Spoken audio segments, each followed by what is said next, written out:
Didn't want to be outdone. No, I understand. I really I didn't. understand. What's funny is because they keep it so cold over there, I wear it all the time. We're extremely grateful to the Black Bourbon Run. It's been fun to see this organization grow, because I remember when we started, it was sort of a small group, and it just keeps getting bigger and bigger and bigger, which is amazing. And I think it's representative of the community. Like, everybody comes together around a common interest of bourbon and rye and American whiskey, and I think that's a really special thing. So we're honored that you've chosen to include our distillery in your journey in Kentucky. So super fun. So what we've set up for you today, we are going to do a comparative, which is pretty rare to do. So we're going to do a comparative of Bamberger's Declaration Bourbon. So it will be between the 23, 24, and 25 release. We will also explore the newest addition to the line, which is Bamberger's Precision Fine Grain, or PFG as people have come to know it. And then we will have a celebratory toast.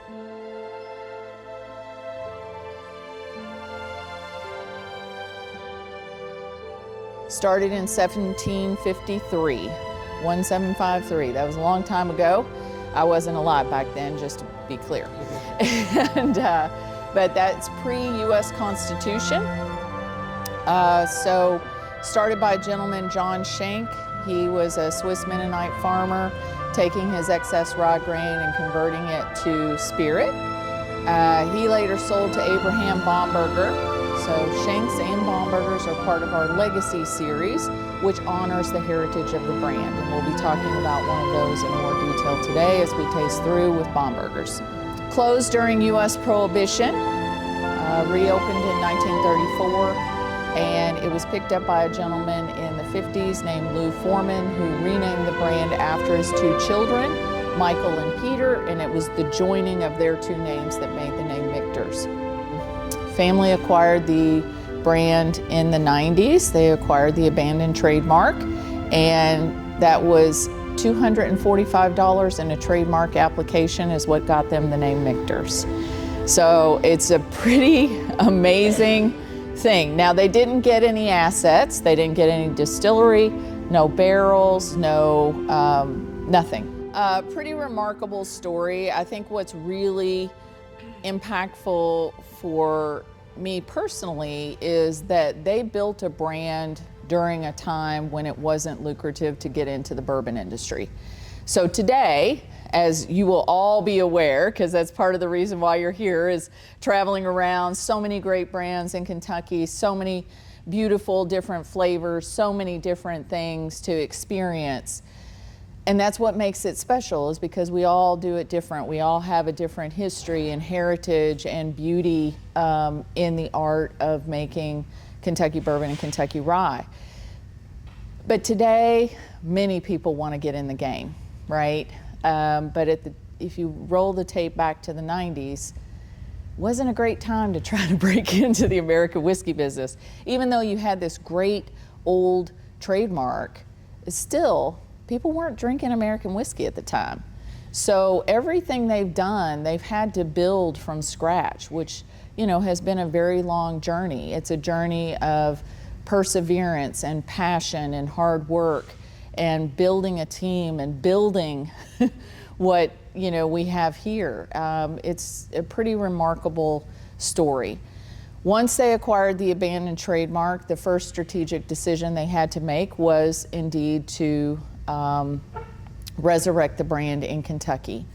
There are three brothers, John, Nino, and Joe. Joe is the youngest of the three brothers, and Joe was being mentored by a gentleman out of Kentucky, Richard Dick Newman.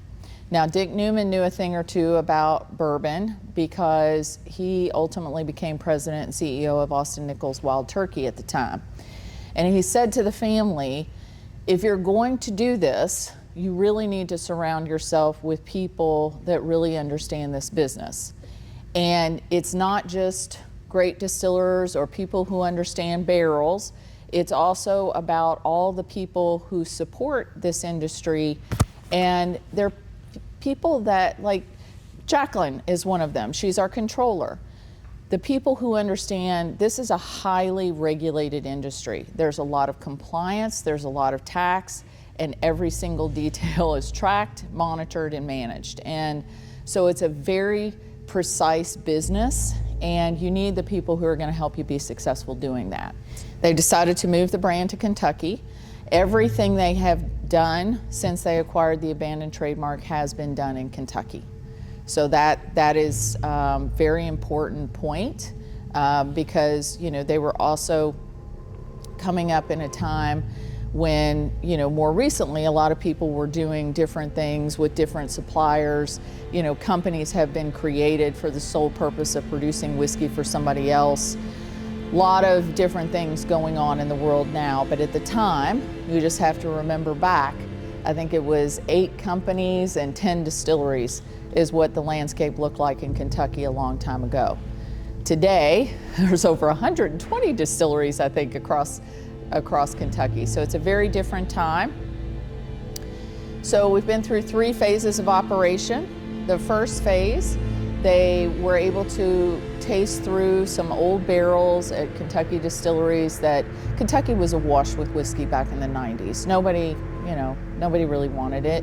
And so for the opportunity to be able to taste through some barrels and acquire some was a great opportunity. The first 2 releases were 10-year bourbon and 10-year rye. Obviously, if you're going to start selling whiskey, you have to start making it and aging it. They did not yet have the financial resources to build the distillery here, so they went to a great Kentucky producer. Again, a very different time. It was basically forging an opportunity to use somebody else's asset for a fee. And it was like Michter's distilling days. And that's what we did. So the importance of that period in contracting with someone else to be able to use their asset to produce our distillate with our recipe was that during that time, we kept all the distillate samples.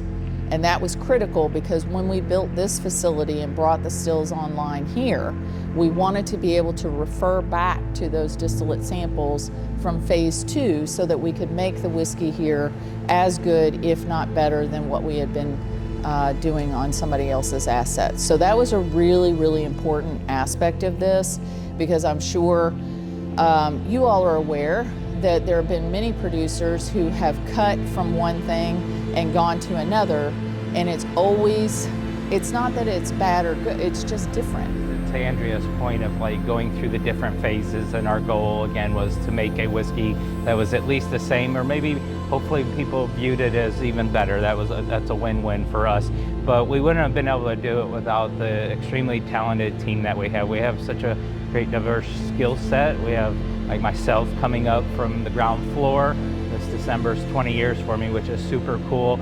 Andrea's skill set, but then, you know, Joe, 27 years, not just rolling barrels, but managing very large warehouses and crews and techniques and training our up and coming team members and so forth. You met Catherine outside, our director of forecasting blending. She's managed the warehouse. She interned with us from U of L. We have many of those stories, and you know, Kendrick back there, I give him a hard time because he was such a great distillery operator, and when he had the opportunity to try something else in the industry or in the company itself and elevate, it's awesome opportunity, but I was losing such a great distillery operator, so I was like, can't you do both? And so, but it's just really cool to, you know, see how the team, but we've also been given some of the best tools and equipment to be able to help achieve this, along with all those 6 signature production techniques we always talk about. So, you know, they're 15J, I think 15K, 15L. These are some of the first barrels that we produced the first year that we started distilling in this location. So we started barreling in August of 2015. So a lot of this whiskey now is coming up on 10 years old. So we're really proud, super excited for the future. And what we're going to be able to deliver. So lots of fun stuff on the horizon, possibly a future you know, Black Bourbon Run event, you never know. See, but the teaser out there, put the teaser out there. So, so remember, we age to a taste profile, not just 10 years in a day. So, so it's when the whiskey's ready. So that did not answer anyone's question of when it's coming out. No, it didn't. It didn't. You think about a stave. This is what it looks like.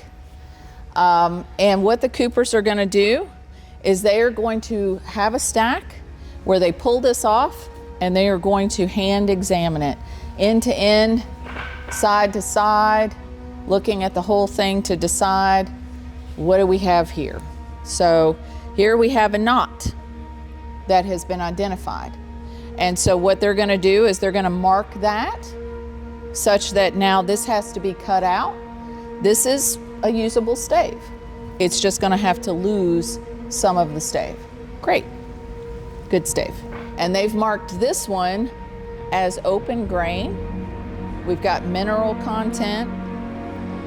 If you were to zoom in here to the end of the stave, you're going to see that the rings in the tree are actually very far apart. We need to have about 6 inches per centimeter to be fine grain. Above that, you get into extra fine grain. So these are very far apart. This is not fine grain. Our specification calls for fine grain because we want to try to get as much flavor as we want.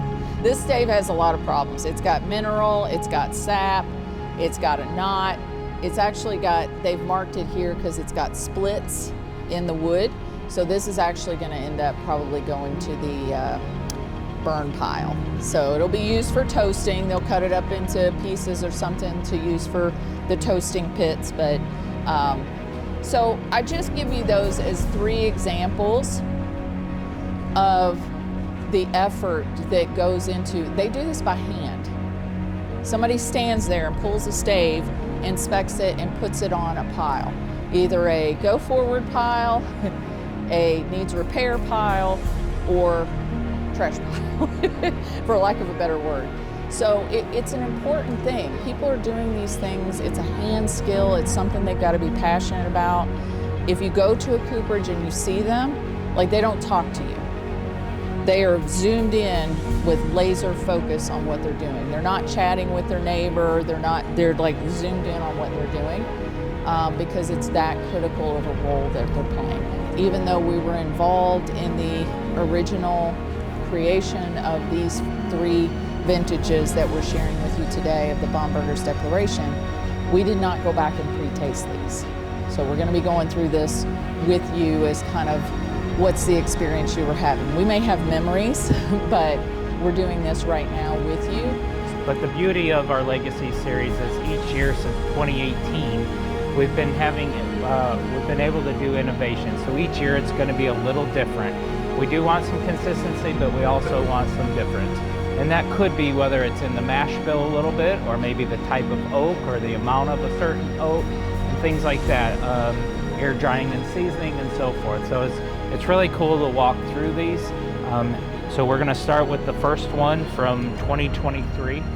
Now this is our Baumburger's Declaration. This is a big, rich whiskey in my eyes. Okay, it's 108 proof. Okay, this is Kentucky straight bourbon that some of it was aged in new toasted charred American white oak barrels, and then also we used chinkapin oak. Chinkapin oak is a subspecies of American white oak. It doesn't grow as tall in nature as American white oak, so it's a little shorter, curvier. It's actually a little more difficult to log, but it really offers a lot of beautiful, fruity, spicy chocolate notes to the whiskey. And I actually have one more exciting thing for 2023. This one was actually in the mash bill. We also used some malted rye as well. That was our first year. We achieved most admired whiskey in the world, which was the first time American whiskey company had achieved that. But there's a particular toffee chocolate bar that has chocolate on it and toffee in the middle, and it's so good. I think it triggers that memory. It's got a very berry characteristic to it. I like that it makes me feel like I'm walking into a bakery, like this confectionery kind of breads baking, there's sweet stuff glazes being put on donuts, and just all these things are going through my head. I think it's got some beautiful spice. But what's interesting to me, it's almost like if you were stewing fruit at home and you were stirring it in the pan and you're adding, you know, all your different spices to it. It's very stewed fruit for me. I think it's got this orange essence, and it almost kind of resonates a bit like a barrel strength Manhattan for me or something. It's got this real, like you were talking about, cherry and just sort of this big whiskey characteristic, and I think it's really beautiful. The sweet and smoothness resonates, but the molasses, chocolate, the baking spice, and then again, the part of that malted rye, again, in the mash bill helped amplify a little more of that spicy characteristic in this as well. 2024, kind of carrying on from 23, where we also in the mash bill again used malted rye. And again, some of us already talked about that little spice element you mentioned with the rye as well. And then again, keeping in tradition with the Chinkapin oak, and then the air drying and seasoning minimum of 3 years. Now, the question gets asked, is each year different? Yes, each year is different. So this is a fun way to kind of identify that. What makes this special for 2025 is Andrea spoke about the importance of air drying and seasoning, right? So for the Chinkapin oak, some barrels were air dried seasoned minimum 18 months. Some were for 3 years, 4 years, and 5 years as well. There was no malted rye in this one. It is the whiskey. The bourbon is aging in each individual barrel at different air drying and seasoning lengths. It's going to offer different influences to that bourbon in that barrel. And then we bring it together, right? Creating this one. So see what you think. I don't know if any of you are familiar with jam cake. Is anybody familiar with that? But like my grandmother used to make jam cake, and it's think of like a spice cake, but it's got, you know, nuts, and it's got, you know, just like a lot of jam in it that makes it kind of sweet and spice and nutty and fruity. It's like got a lot going on. And that kind of resonates for me here, just as a memory that it triggered was jam cake. Well, I think I'm speaking for the team. I think we would like that memory. So with the holidays coming, please feel free to make some jam cake. So what you're saying is for the next Black Bourbon Run, you know I'm award-winning pie maker. Wow, mic drop. So what I'm really saying is that we should test it out before next year when everybody comes back. So in the holidays, right? So PFG stands for Precision Fine Grain. And this whole project was about something that I mentioned earlier, where you can have the same species of tree grow in 4 different forests, the same type of forest, slow growth, meaning none of the forests get a lot of rainfall, but that each forest now contributes different flavors even though it's the same oak species. The Vosges, the Nevers, the Trancé, and the Allier. The Trancé is one of the most revered forests in the world.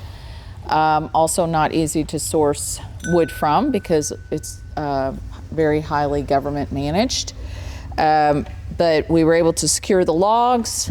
The logs were planed. The wood was seasoned in the Cognac region of France near the Charente River. Now, the importance of that is it's a very temperate climate. So you get certain bacteria and fungi growth on the wood, which is what we want. But the seasoning time was a minimum of 40 months. So people will say, well, why so long? You know, the longer you season that wood, the more fat we were able to extract from the wood, and that might seem odd, but there's a lot of carotene in that oak. And you can see it because it has a pink cast. So it was really a great opportunity for us to see what we could do with that as well. And we created a barrel.